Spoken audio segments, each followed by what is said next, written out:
If you don't understand this one thing about socializing in groups, you're never going to be the leader of the pack. And what that is basically just that whoever's communicating with the highest level energy, that person is going to get the spotlight. Okay. So right now, if we're having this mundane conversation about cars, and we're talking about like engine specifications and stuff like that, right? Maybe we're both car people. And all of a sudden a group of mariachis burst through the room. They're throwing confetti everywhere and they're playing music and all this kind of stuff. We're going to turn our heads to those mariachis and we're going to give them the attention because they just broke through the room and commanded everybody's attention because they had the highest level energy. Okay. Because that supersedes the conversation about, cars and engines and stuff like that, okay? So likewise, if you're in a group, okay, whoever has the most entertaining story, whoever's most self-amused by the thing that they're about to say, whoever digs up the most energy when they start to deliver the thing that they're saying, that's going to get the spotlight, okay? Now, what happens if you purposefully try to alter the energy that you're delivering stuff with, right? You're probably going to calibrate, you're going to pendulum swing too far, and you're going to be try hard, right? You can't overdo it.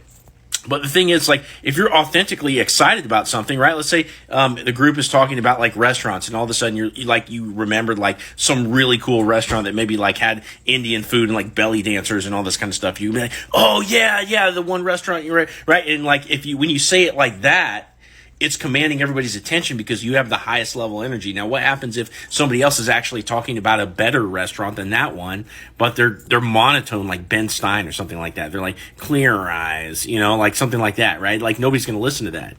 So it's always about the highest level energy. Now, the thing is if you're using high energy and you're talking to the group and you're actually asking people questions, you've got the stage, okay?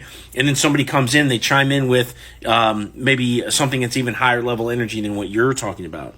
Okay, you have to be able to give them the spotlight. You can't try to talk over them or try to one up them or anything like that. You always have to give way to the highest level energy. It's a natural thing that happens. And if you don't do that, you're going to be seen as divisive or out of touch or something like that. Okay.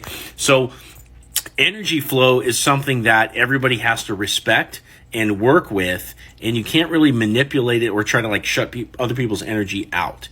You have to naturally have it, but if you have it and you deliver it, then you can command the stage and you can start to, be the leader of the pack in social groups.